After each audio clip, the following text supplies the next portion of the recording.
This manuscript nearly vanished forever. For days it disappeared without explanation, but we managed to recover it, keep it, share it, for we do not know how long it will remain available. In the year 1908, three initiates, known only as the Three Initiates, gifted the world a book that would forever change humanity's understanding of universal laws, the Kybalion.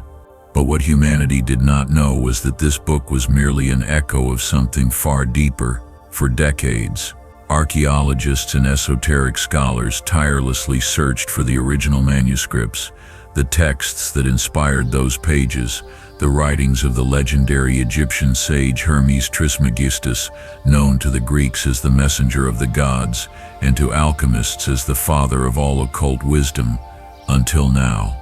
In the depths of a forgotten library in Alexandria, beneath layers of sand and time, parchments sealed with black wax were discovered, bearing the personal seal of Hermes, the caduceus intertwined with the symbol of infinity, the seal he used only for his most intimate, most dangerous, most revelatory writings. These manuscripts are not philosophical treatises, nor teachings for the masses. They are the personal confessions of the man who walked among gods and mortals. They are the intimate memoirs of he who discovered the secrets governing all reality, and the price he paid for knowing them. For the first time in over 3,000 years, the voice of Hermes Trismegistus breaks the silence, not as the distant master of ancient texts, but as the man who woke one morning and realized that the entire universe lived within his mind, as the seeker who wept upon discovering that everything he thought was real was but vibration, as the initiate who trembled upon understanding that every thought, every emotion, every breath created reality itself. These are his words, his secrets, his deepest truths. What you are about to hear is not merely knowledge. It is the transformation that occurs when the human soul touches the eternal laws of the cosmos. It is the story of a man who became a legend, not for what he taught, but for what he lived. And now, after millennia of silence, he will tell you himself how it all happened. Breathe deeply, open your heart, prepare to hear the voice of the man who unraveled the mysteries of the universe from the intimacy of his soul. The desert wind seems to whisper his name. Hermes, Hermes, and in that whisper, his voice emerges from time to reveal to you what he never shared with any soul before. This is the Lost Manuscript of Hermes Trismegistus. Chapter 1. The day I realized all is mind. The day I knew I was not human. It was the day my mind touched the mind of the universe. I had spent years seeking answers in the temples of Egypt, questioning the wisest priests, studying every sacred hieroglyph I could find. I believed the truth was written on some lost papyrus, carved into an ancient stone, whispered in a secret ritual, but I was wrong. The truth was waiting for me in the wisest and most terrifying place of all. It was a dawn like any other in Memphis.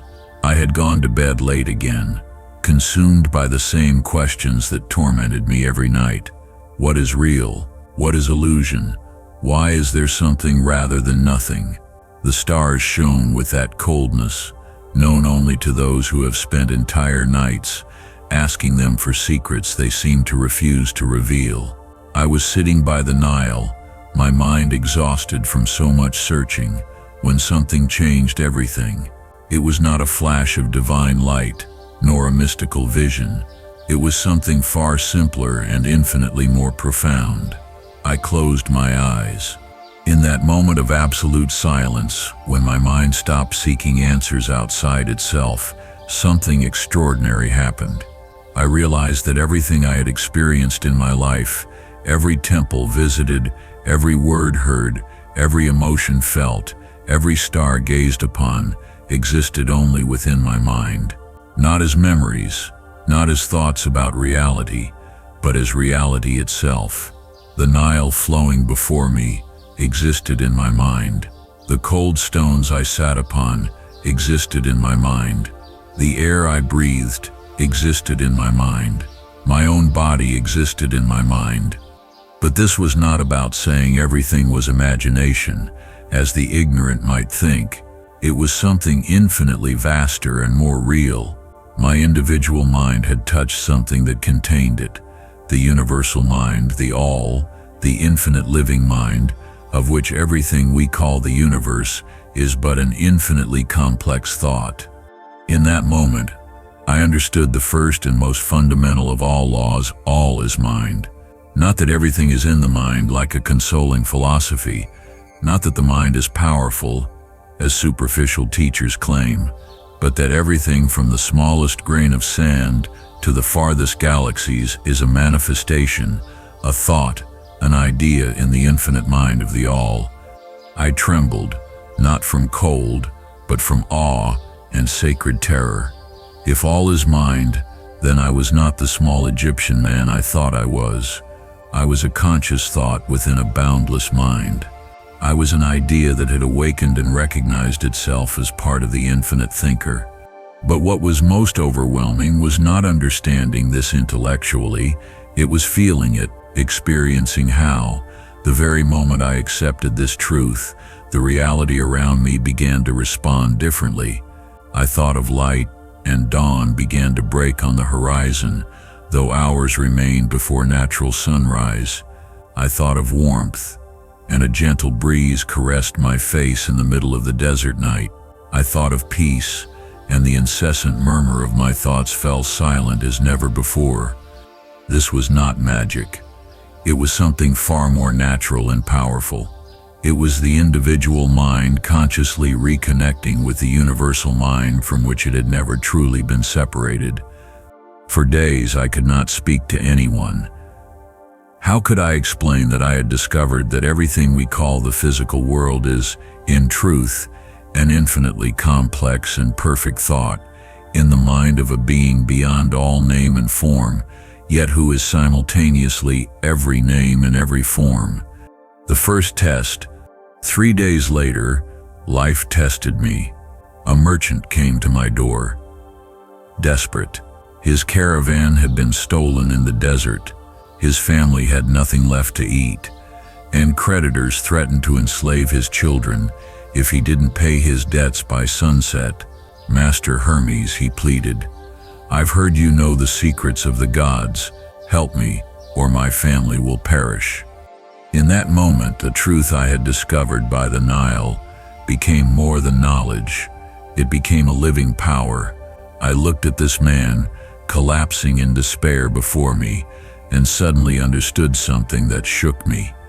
His problem existed only in his mind.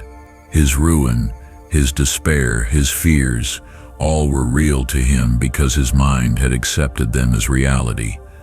But if all is mind, then his situation could also be transformed mentally. Sit down, I told him, and listen carefully. I taught him what I had just discovered, but in a way he could understand. Your problem is not in the desert where you lost your caravan. Your problem is in your mind, which has accepted the loss as final. If you change your mind, you will change your reality. The man looked at me as if I were mad. How can my mind change the fact that my gold is in the hands of thieves? He asked. Because I replied, feeling for the first time the weight and responsibility of this wisdom. What you call facts are merely thoughts crystallized in the universal mind, and every individual mind that consciously aligns with that universal mind can participate in reshaping those thoughts.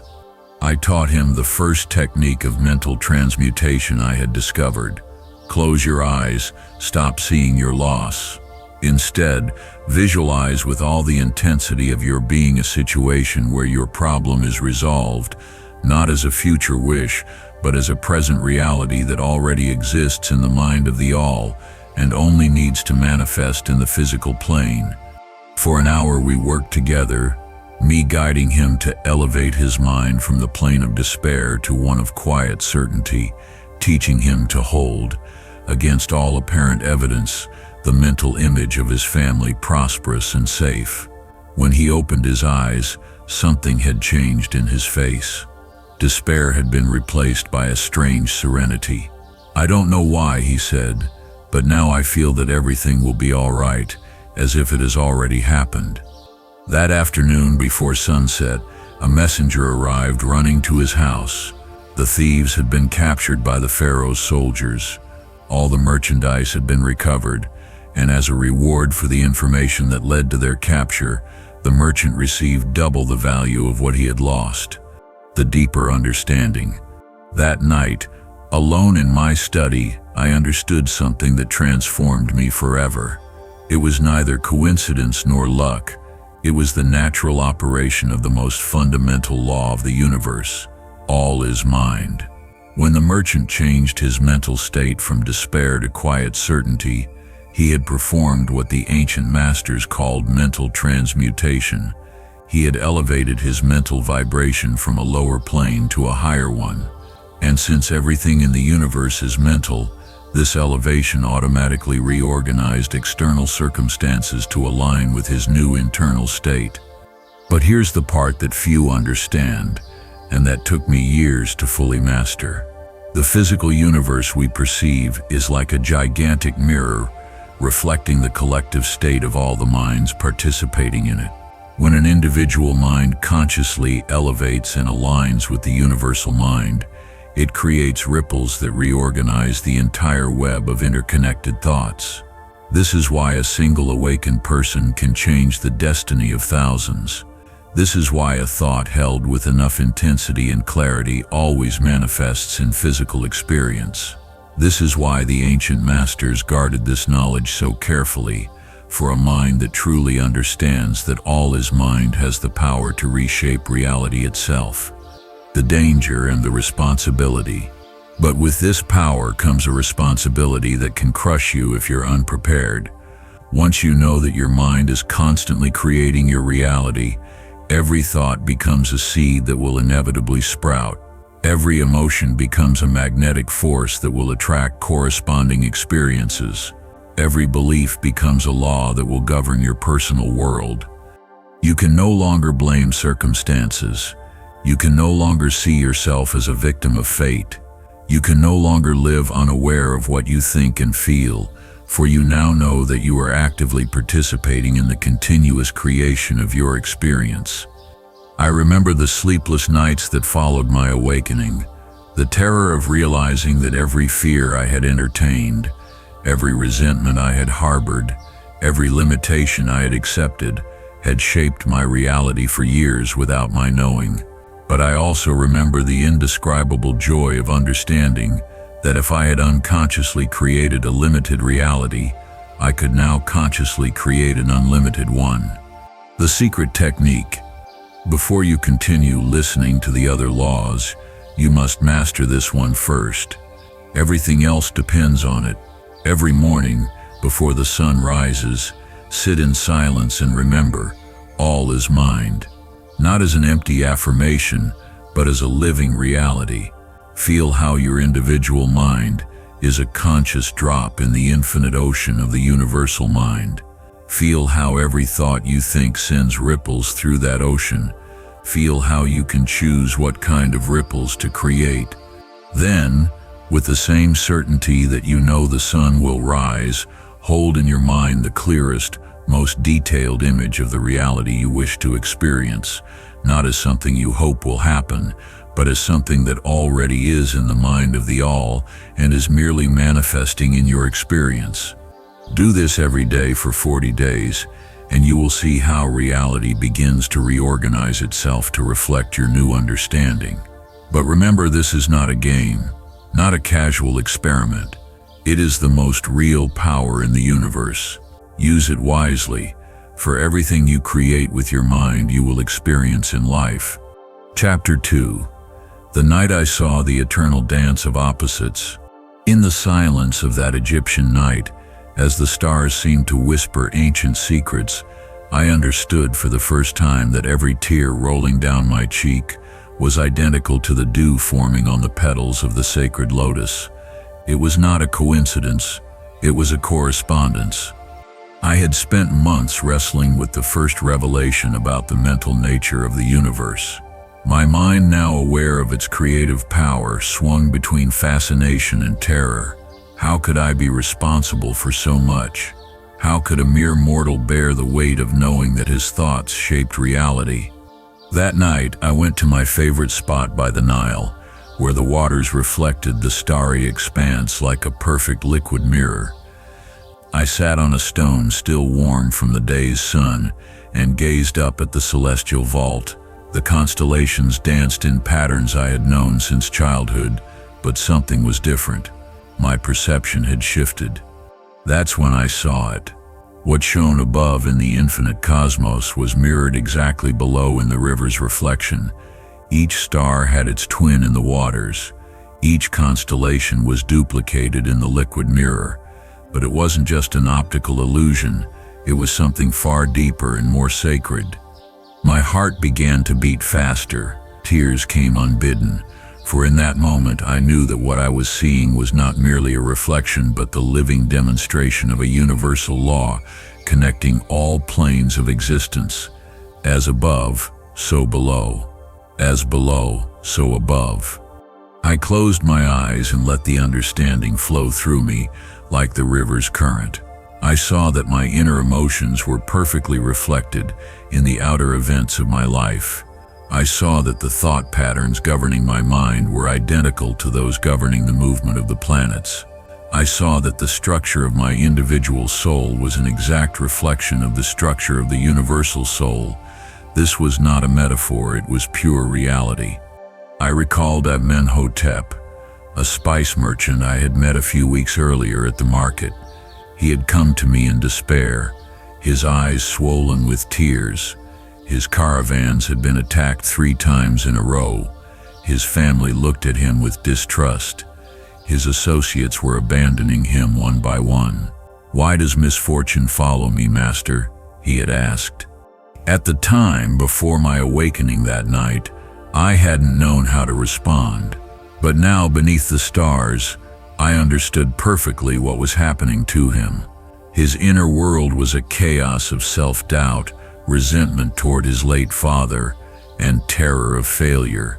His mind was a battleground where unchecked ambition clashed with paralyzing guilt. What he saw in his outer life wasn't bad luck, it was a perfect correspondence.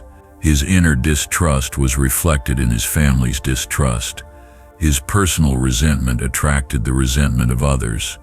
His fear of failure created the perfect conditions for failure to manifest. As within, so without. As above in his mind, so below in his reality. That night, by the river, I had a vision I will never forget. I saw all planes of existence as infinite mirrors reflecting one another. The physical plane perfectly mirrored the emotional plane. The emotional plane mirrored the mental plane. The mental plane mirrored the spiritual plane, and all together reflected the nature of the infinite all. I understood that the separation between levels of reality was not real.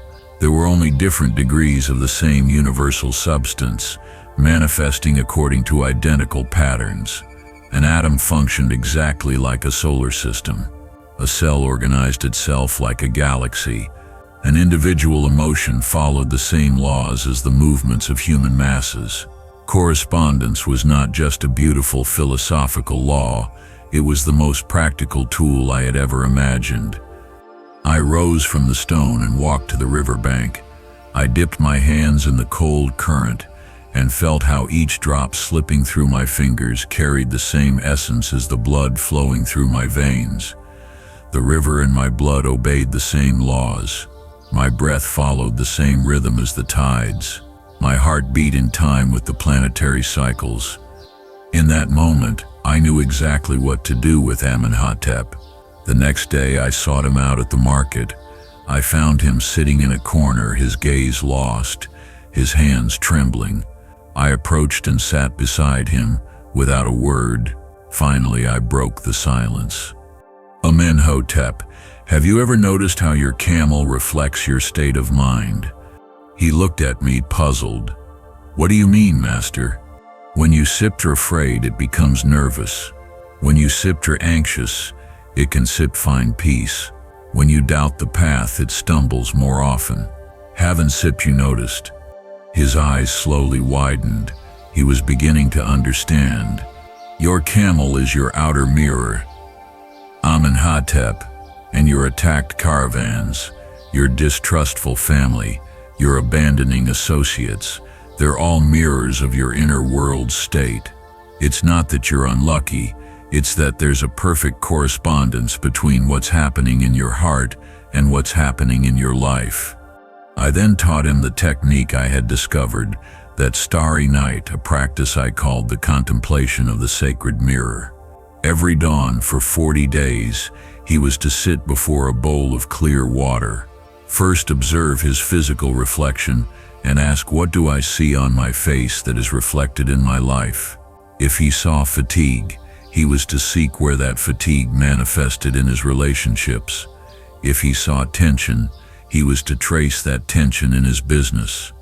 Next, he was to close his eyes and observe his inner emotional landscape. Each emotion he found, he was to see as a seed that would inevitably sprout in his outer reality.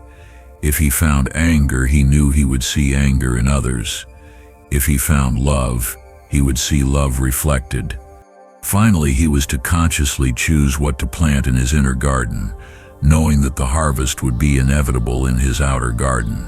Amenhotep followed the practice religiously.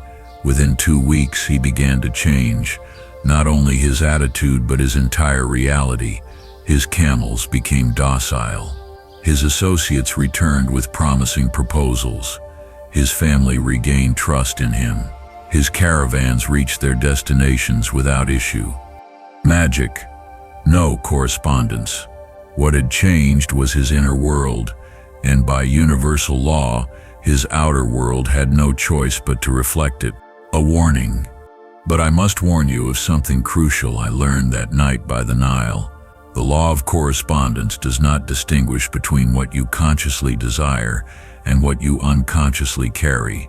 It's not enough to think positively on the surface, while deep within your soul lurk fears, resentments, or guilt. Correspondence reflects the entirety of your inner being, not just the part you wish to show. This is why this knowledge is so dangerous without proper preparation, for once you know that everything external corresponds to something internal, you can no longer blame circumstances, bad luck, or others for what happens to you. The responsibility becomes total and absolute. I recall a later night when a young priest confronted me. He had heard rumors of my teachings and was furious. You're saying that if someone is attacked by bandits, it's because they attracted it with their mind. You're blaming the victims, he shouted. His indignation was understandable, but it stemmed from an incomplete understanding. I explained patiently that correspondence doesn't mean we consciously create every specific event. It means the general pattern of our experience corresponds to the general pattern of our consciousness. A man may not consciously attract a bandit attack, but if he lives in constant fear of danger, if his mind is obsessed with thoughts of victimhood, if his heart harbors guilt that demands punishment, then he will create the internal conditions corresponding to external experiences of vulnerability and attack. The law neither punishes nor rewards, it simply reflects, like the river's water that reflects both the beauty of a flower and the ugliness of a dead rat. The water doesn't judge what it reflects what is present. A personal transformation. This understanding changed me forever. I stopped seeing life as a series of random events and began seeing it as a perfect mirror of my inner evolution. Every person who entered my life was a reflection of some aspect of myself. Every circumstance I encountered was an opportunity to see more clearly what was happening in the deepest levels of my being. When someone lied to me, I asked myself, where am I lying to myself? When someone betrayed me, I searched, where am I betraying myself? When someone showed me unconditional love, I celebrated, I have cultivated unconditional love for myself. But there's something else you must know about correspondence. something I discovered years later that completely changes how one practices this law. Correspondence doesn't only work from the inside out, it also works from the outside in. This means you can change your inner state by consciously altering your outer environment. If you want more order in your mind, start by organizing your physical space. If you want more beauty in your heart, surround yourself with outer beauty. If you want more abundance in your soul, act outwardly like an abundant person. The mirror reflects in both directions. The story of Nefertari. I learned this while working with a woman named Nefertari, who came to me steeped in deep sadness without apparent cause. She had lost her zest for life.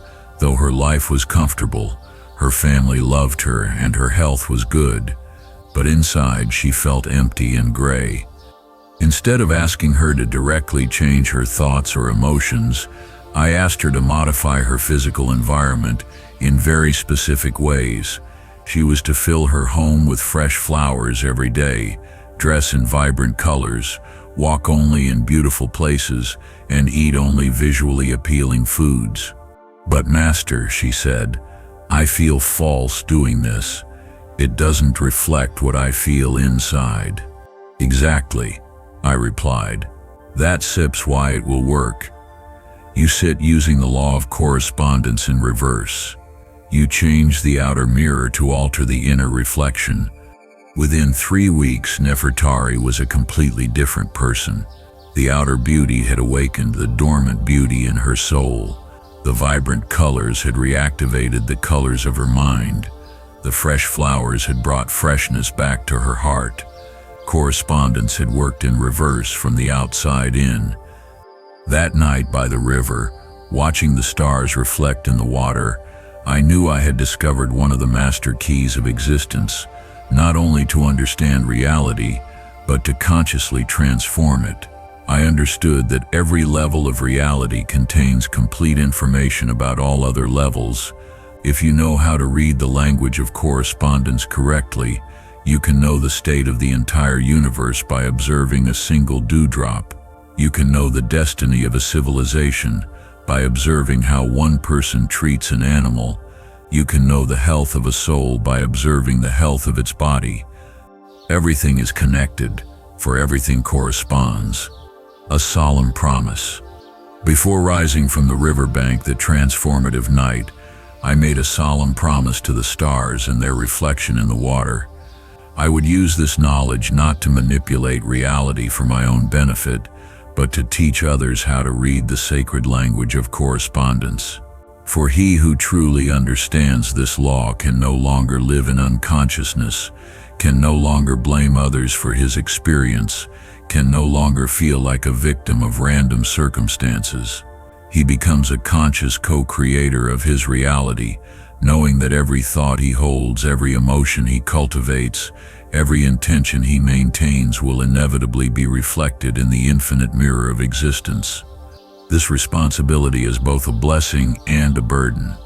It's the difference between being a child who believes life happens to him and being a spiritual adult who knows life is his reflection.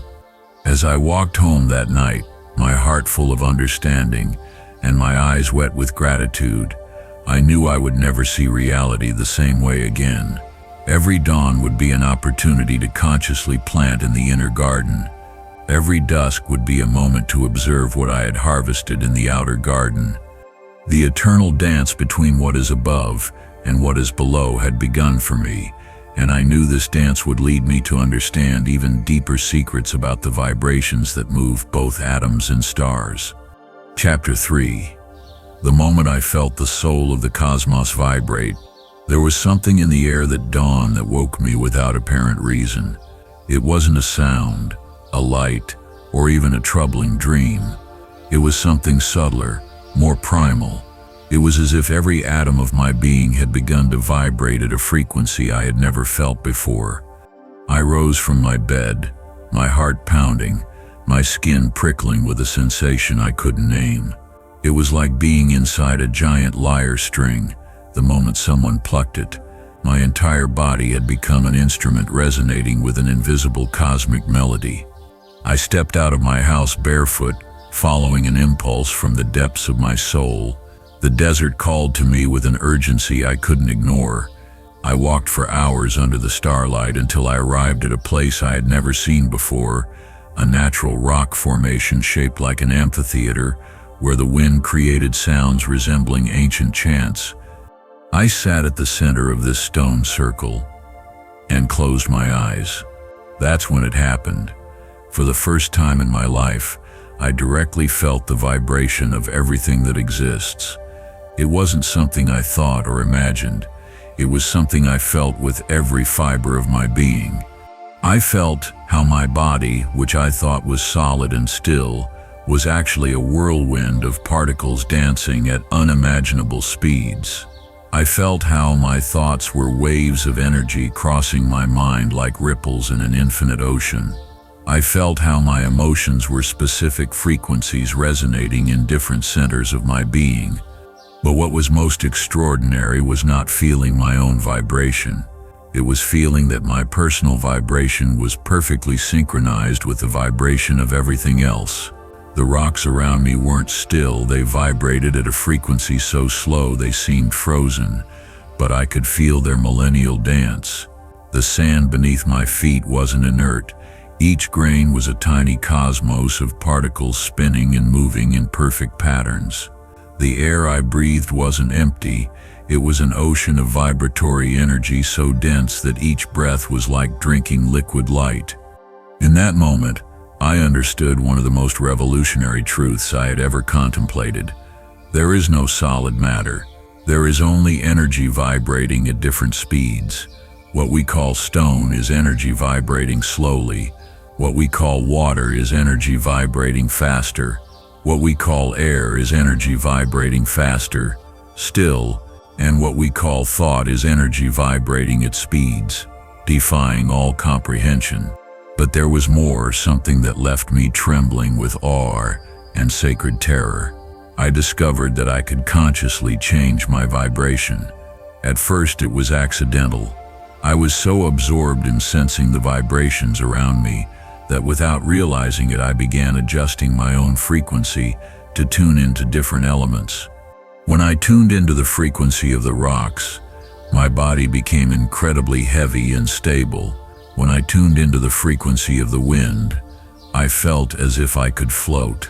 When I tuned into the frequency of the stars, my consciousness expanded to encompass cosmic distances. It was both terrifying and wondrous. I stayed in that natural amphitheater until the sun began to rise on the horizon. With the first rays of light, something shifted in my perception. I was no longer just an observer of universal vibrations. I had become a conscious participant in the cosmic symphony. I returned to the city with a knowledge burning inside me like a sacred fire. I knew I had discovered the secret behind all miracles, all transformations, all powers that ancient masters had demonstrated through the centuries. Vibration was the master key, an unspeakable experience. For days, I couldn't share this experience with anyone. How do you explain the inexplicable? How do you convey in words an experience that transcends all language? I needed a practical way to teach what I had learned, a way for others to experience this revolutionary truth for themselves. The opportunity came when Keti, a young temple scribe, came to me in a state of deep depression. His eyes were dull, his shoulders slumped, his voice barely a whisper. He told me that for months he had felt enveloped in a gray cloud. Nothing brought him joy, nothing gave him hope. He felt like he was slowly dying inside. As I listened, I could clearly sense his vibration. It was dense, slow, sticky, like a swamp of stagnant energy holding him prisoner in frequencies of sadness and despair. His vibratory field was so low that it attracted everything resonating at those same frequencies: depressive thoughts, discouraging situations, negative people. "Keti," I said, "are you willing to do something that may seem strange, but could completely change how you feel?" He nodded weakly. His despair was so great that he would have tried anything. I asked him to sit across from me and place his hands on his chest. "I want you to feel your heart beating," I said. "Not just hear it, but feel it as a vibration in your body." At first he struggled. His attention was so scattered and his energy so low that he could barely focus. But little by little, he began to feel the rhythm of his heart as a real physical vibration. Now I continued, "I want you to make your heart beat a little faster, not with physical effort, but with pure intention. Imagine you sit adjusting the frequency of your heart as if it were a musical instrument." Ketty looked at me with confusion, but he followed my instructions. To my surprise and his, after several minutes of focused practice, he managed to slightly speed up his heartbeat using only his conscious intention. His eyes widened in astonishment. "How is this possible?" "Because your heart is not just a physical muscle," I explained. "It sets a vibratory center that responds to your conscious intention. And if you can change the vibration of your heart, you can change the vibration of your entire being." The practice of the vibratory scale. I then taught him the practice I had developed after my desert experience, which I called the vibratory scale. First rung, feel the current vibration. Ketty was to take 5 minutes each morning to simply feel how his body, emotions, and thoughts were vibrating. Without judging, without trying to change anything, just observe and feel his frequency of the moment. Second rung, identify the desired vibration. He was to recall a moment in his life when he felt truly alive and joyful, and recreate that sensation in his memory until he could physically feel how his body vibrated in that state. Third rung, build the vibratory bridge. Breath by breath, he was to gradually adjust his current vibration toward the desired vibration, like slowly tuning a lyre until it produces the perfect note. Fourth rung, anchor the new frequency. Once he reached the desired vibration, he was to hold it for at least 10 deep breaths, imprinting it in his cellular memory. Fifth rung, radiate the new vibration. Finally, he was to imagine his new frequency extending from his heart to his entire environment, attracting people, situations, and opportunities that resonated with his elevated vibration. Ketty practiced this technique religiously for 30 days. The changes were extraordinary, not only for him but for everyone around him. The first week, his physical posture changed. His shoulders straightened, his gaze grew brighter, his voice regained strength. The second week, people began treating him differently. Those who had avoided him now sought his company. The third week, unexpected opportunities began appearing in his work. By the fourth week, he was a completely transformed person. "Master," he said at the end of the month, "it's such as if I changed the channel of my entire existence. The same people, the same places, the same situations, but everything feels completely different because I stepped vibrating differently." Exactly. He had grasped the essence of the law. An essential warning. But I must share a crucial warning I learned the hard way during my early experiments with conscious vibration. Vibration cannot be faked. There was a time in my life when I thought I could simply act as if I were vibrating at high frequencies without doing the necessary inner work. I smiled when I was sad. I spoke with enthusiasm when I was apathetic. I projected confidence when I felt insecure. The result was disastrous. People could sense the falseness in my vibration. Animals shied away from me. Even the plants in my garden began to wilt. My fake vibration created a dissonance that negatively affected everything around me. I realized then that authentic vibration can only arise from a genuine inner state. You cannot vibrate at frequencies of love if your heart is filled with resentment. You cannot vibrate at frequencies of abundance if your mind is obsessed with scarcity. You cannot vibrate at frequencies of peace if your soul is at war with itself. Conscious vibration requires brutal honesty with oneself. The story of Berenice. I learned this while working with Berenice, a merchant who came to me after hearing about Ketty's results. She wanted to use the vibratory technique to attract more customers to her business, but when she tried practicing the vibratory scale, she couldn't sustain the high frequencies for more than a few seconds.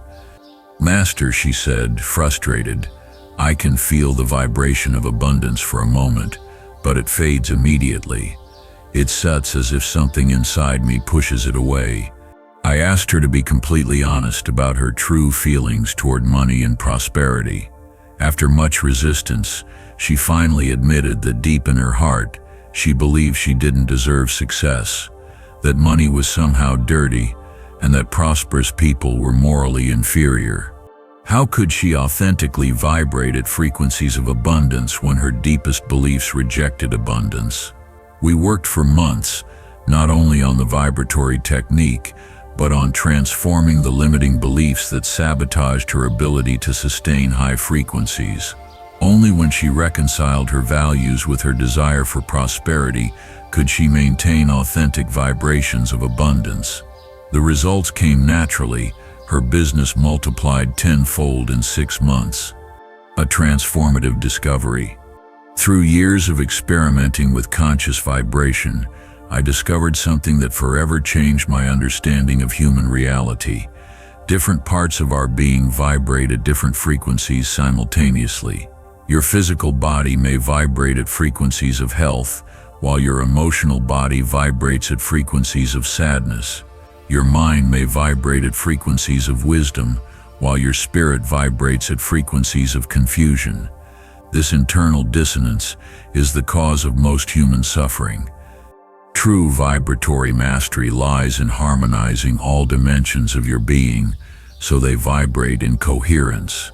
I developed what I called the inner symphony, an advanced practice where you learn to feel the specific vibration of your physical body, emotional body, mental body, and spiritual body separately, then gradually adjust them until they all vibrate in perfect harmony. When you achieve this internal coherence, your power of manifestation multiplies exponentially. You no longer fight against yourself. All aspects of your being work together in the same vibratory direction. A profound secret. But there's an even deeper secret about vibration that I discovered in my later years of study, something few are prepared to understand or handle responsibly. Vibration doesn't only affect your personal reality, it affects the reality of everything around you. When you change your fundamental vibration, you literally alter the quantum field in which you exist. Probabilities reorganize around you. What was once impossible becomes probable. What was probable becomes inevitable.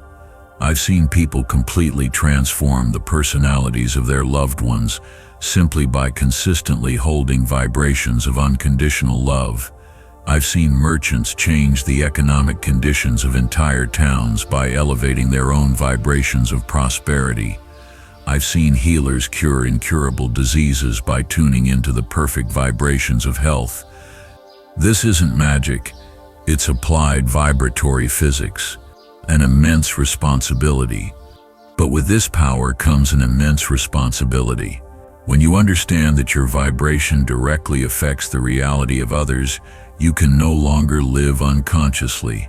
Every emotional state you cultivate, every mental frequency you maintain, every spiritual intention you hold, influences the well-being of all conscious beings in your vibratory field. You are responsible not only for your own evolution, but for the evolution of your environment. This responsibility can be overwhelming. I remember sleepless nights, anguished by the magnitude of what I had discovered. Did I have the right to use this knowledge? Was I interfering with others' free will by altering the vibratory field in which they existed? The answer came through a deeper understanding. The highest vibration always liberates. It never enslaves. When you authentically elevate your vibration, you don't control others. You offer them the opportunity to rise as well, like a torch that lights other torches without losing its own flame. That dawn in the stone amphitheater, when I first felt the soul of the cosmos vibrate, I didn't just discover a universal law, I discovered my purpose to become a living tuning fork that helps others find their own authentic frequency. For when enough human beings learn to vibrate at frequencies of love, wisdom, and compassion, the entire planetary reality transforms, not through external revolutions, but through vibratory evolution. The entire universe is waiting for humanity to learn to play its instrument consciously in the great cosmic symphony. Returning from that desert night, my soul still vibrating at frequencies I had never known, I knew I had crossed a threshold of no return. I was no longer merely an observer of life. I had become a conscious co-creator of reality through the power of vibration, and I knew this knowledge would prepare me to understand even deeper secrets about the eternal dance between light and shadow that governs all manifestation. Chapter 4. When I discovered the universe breathes with me. In my darkest moment, when I thought I had lost my connection to divine wisdom forever, I discovered the most liberating truth of my entire existence. My greatest pain and my greatest gift were exactly the same thing, seen only from opposite extremes.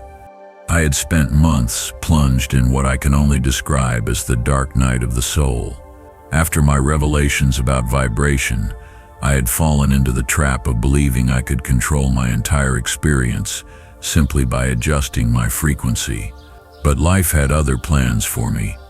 One morning I woke up and everything had changed. It was as if someone had turned off a light inside me. Colors seemed gray, sounds came muffled, even the air felt heavy and thick. My vibratory techniques no longer worked. It was as if I had completely lost my ability to tune into higher frequencies. For weeks, I desperately tried to reclaim my previous state. I practiced the vibratory scale until exhaustion. I meditated for hours in the desert. I sought out masters who might help me. Nothing worked. In fact, my efforts to escape this darkness only intensified it. Despair consumed me so completely that I began to question everything I had learned. Was it all imagination, self-delusion, madness? A student who came to me a few days earlier found me weeping by the river, utterly broken. "Master," he said gently, "what's wrong with you?" "I am no longer a master of anything," I replied bitterly. I lost all my knowledge. I lost my connection to the divine. I lost my purpose. I just an ordinary man, trapped in his own misery. The young man sat beside me in silence for a long time. Finally he spoke. "Master, didn't you teach me that everything in the universe has its opposite?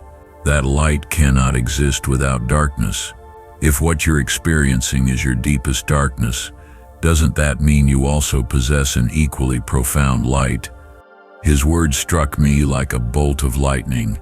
In that moment of extreme pain, where I felt further from spiritual truth than ever, I suddenly understood the most paradoxical and powerful law of existence. Everything is dual, everything has poles, everything has its pair of opposites, but opposites are identical in nature, differing only in degree. My darkness was not the opposite of my light. It was my light seen from the other end of the spectrum. My pain was not the enemy of my wisdom. It was my wisdom experienced from the opposite polarity. My despair was not the absence of my divine connection. It was my divine connection manifesting through the pole of apparent separation. For the first time in months, I smiled.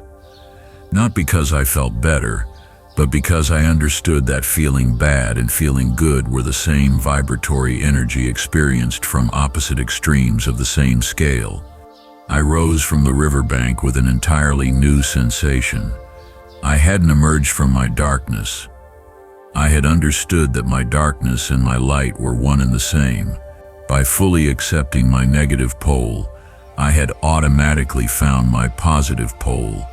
That night, instead of fighting my sadness, I decided to explore it fully. I sat in deep meditation, and for the first time in months, instead of trying to change my state, I observed it with scientific curiosity. What exactly was this sadness? Where did I feel it in my body? What was its texture, its color, its temperature? How did it vibrate? Where did it lead me if I simply followed it without resistance? To my surprise, when I stopped resisting my sadness and began exploring it with the same fascination I had explored my elevated states, something extraordinary happened. The sadness began to reveal secrets I could never have accessed from states of joy. My sadness showed me a profound compassion for the suffering of others. My despair revealed an authentic humility I had lost in my moments of spiritual ecstasy. My sense of separation taught me the interdependence of all things in a way my sense of unity never could. These weren't different lessons, they were the same lessons seen from the opposite pole. A fundamental mistake. I realized then that I had made the fundamental mistake most spiritual seekers make, trying to live only in one pole of experience. I had wanted only light, only joy, only elevated states, only connection. But by rejecting darkness, sadness, lower states, and separation, I had deprived myself of half the available experience. It was like trying to breathe only by inhaling, never exhaling. The universe breathes. It inhales and exhales. It expands and contracts, manifests and withdraws.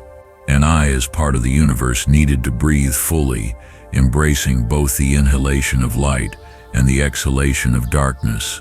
In the days that followed, I began developing what I later called polar breathing, a practice for consciously working with opposites instead of fighting them.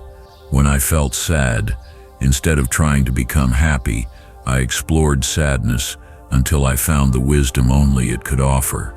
Then, from that deep understanding, I let natural joy emerge as the complementary pole.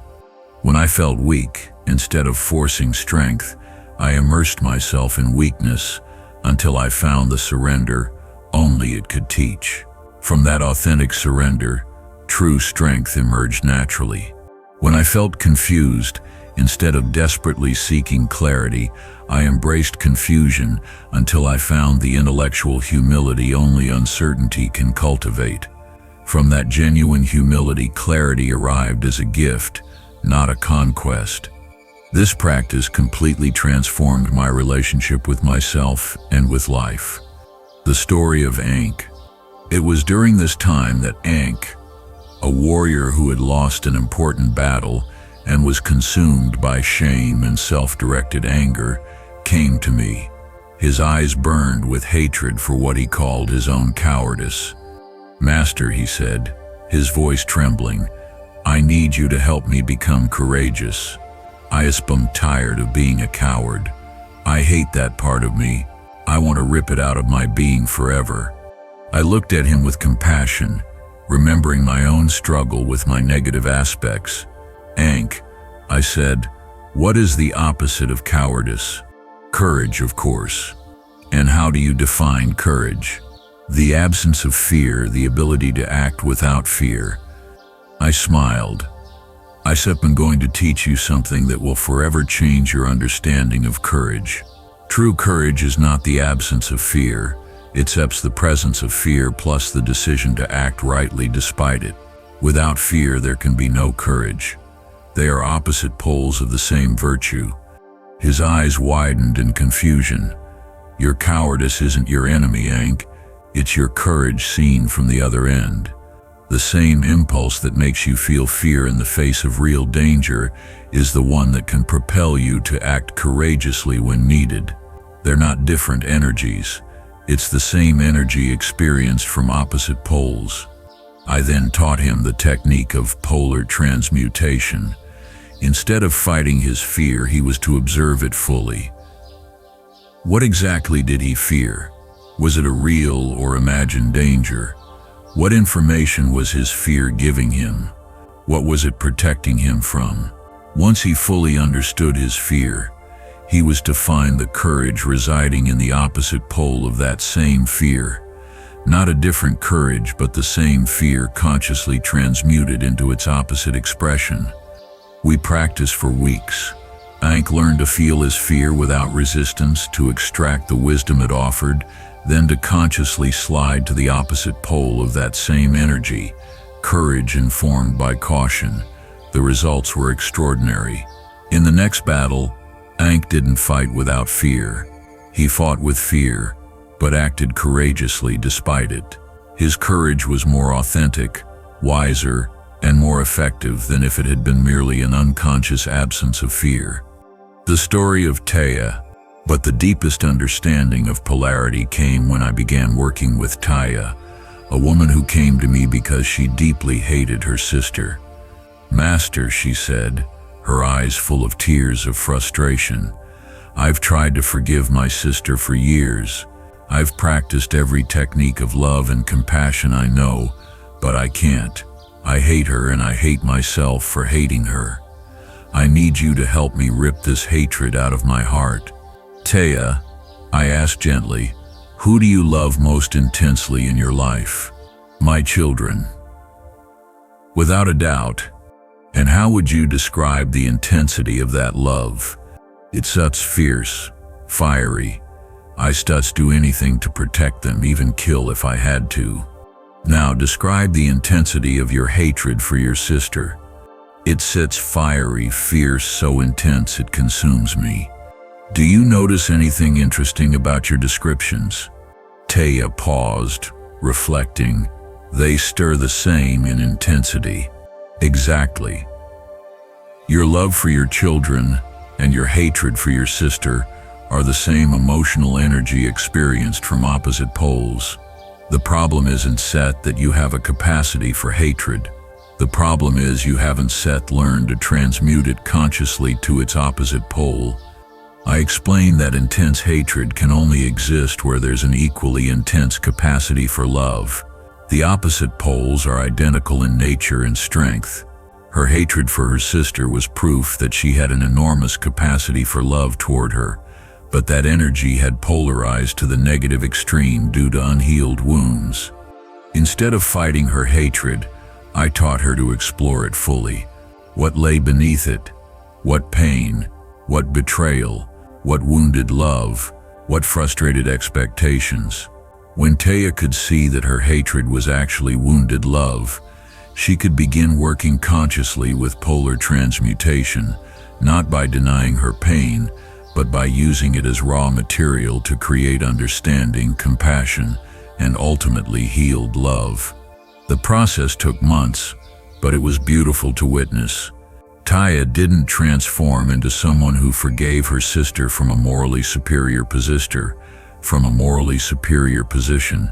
She became someone who understood that her capacity to hate and her capacity to love were the same capacity, and she learned to consciously direct that energy toward the pole she chose to experience.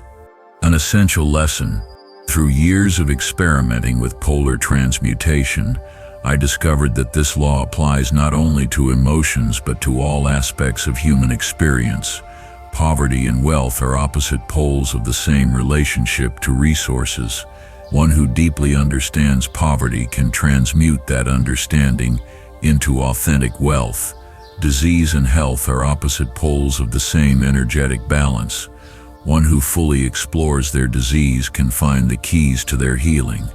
Ignorance and wisdom are opposite poles of the same relationship to knowledge.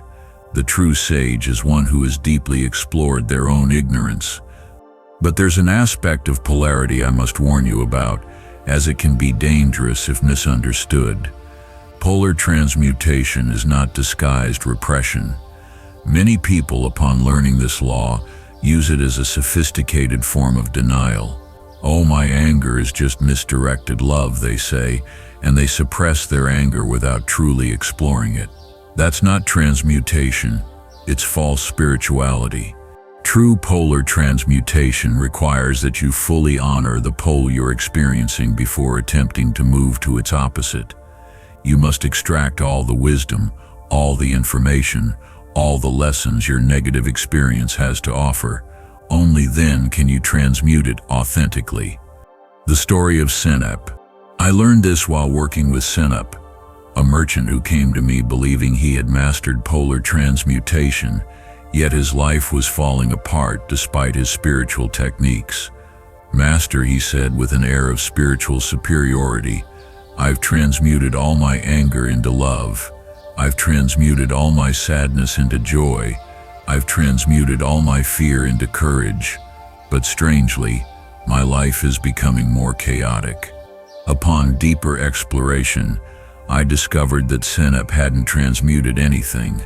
He had repressed his negative emotions and convinced himself he was experiencing the positive ones. But his repressed anger manifested as passive aggression. His repressed sadness manifested as false enthusiasm. His repressed fear manifested as unconscious recklessness. "Senep," I said, "before you can authentically transmute an energy, you must honor it fully. You must let it teach you everything it has to offer. Premature transmutation is just repression disguised as spirituality." I taught him what I called the polar honoring protocol. First step, full acknowledgement. Admit fully what you're feeling without moral judgment. I feel anger instead of I shouldn't feel anger. Second step, deep exploration. What information is this experience giving you? What need is unmet? What value is threatened? Third step, wisdom extraction. What can you learn from this experience that you couldn't learn otherwise? How does this experience contribute to your evolution? Fourth step, appropriate action. What external action, if any, does this experience demand? Do you need to set boundaries, communicate something, change a situation? Fifth step, conscious transmutation. Only after fully honoring the experience can you consciously choose to slide to its opposite pole, carrying with you all the wisdom extracted. When Senep learned to fully honor his negative emotions before attempting to transmute them, his life transformed radically. His honored anger became healthy boundaries. His honored sadness became authentic compassion. His honored fear became wise caution. Authentic transmutation had replaced spiritual repression. A deeper understanding. Perhaps the deepest discovery about polarity came in my later years of experimentation, when I understood that opposites are not only identical in nature, but mutually dependent for their existence. There can be no light without darkness, for light is only defined in relation to darkness. There can be no joy without sadness, for joy is only recognized in contrast to sadness. There can be no courage without fear, for courage only exists in response to fear. Opposites don't fight each other, they dance together, create each other, define each other, complete each other. This understanding completely changed my relationship with experience. I stopped seeing life as a battle between opposing forces and began seeing it as a cosmic dance, where each pole needs its opposite to exist and evolve. I no longer fought my dark moments. I honored them as necessary to deeply appreciate my light moments. I no longer fought confusion. I celebrated it as necessary to truly value clarity when it arrived. I had learned to breathe fully, inhaling and exhaling, expanding and contracting, manifesting and withdrawing, just as the entire universe does. That dark night of the soul that precipitated my understanding of polarity became one of my most precious gifts, not because I emerged from it into light, but because I learned to dance consciously between both poles, extracting the unique gifts each had to offer. And I understood that this eternal dance between opposites would prepare me to understand the eternal rhythm that governs all existence, the cosmic pendulum that maintains perfect balance throughout the universe. Chapter 5. The day the pendulum of fate stopped for me. The law of rhythm. Everything ebbs and flows. I was watching the tides when I realized that my own existence had been subject to this same incessant ebb and flow. It was a golden afternoon by the Nile Delta, where the sacred waters met the Great Sea. I had come there seeking answers to a question that had tormented me for months. Why did my life seem to be a constant roller coaster between moments of sublime illumination and periods of profound darkness? I had experienced this throughout my earthly life. Days of absolute clarity, where the truths of the cosmos revealed themselves to me like open books, inevitably followed by weeks of confusion, where even the most basic teachings seemed to slip through my grasp. It was as if the universe itself was breathing through my experience, inhaling light and exhaling shadow in a cycle I could neither understand nor control. That afternoon, observing the waves come and go with perfect regularity, something within me began to vibrate in resonance with this perpetual motion. It wasn't the first time I had contemplated the sea, but it was the first time I truly listened to its message. Each wave that reached the shore brought a portion of energy, and each wave that receded carried away an equivalent portion. The sea neither lost nor gained anything in the process. It simply flowed. In that moment of contemplation, a revelation struck me with the force of a divine lightning bolt. I had been fighting the rhythm instead of understanding it. For years I had interpreted my highs and lows as personal failures, as proof of my spiritual imperfection. But there, facing the eternal spectacle of the tides, I understood that I was witnessing one of the most fundamental laws of existence, the principle of rhythm.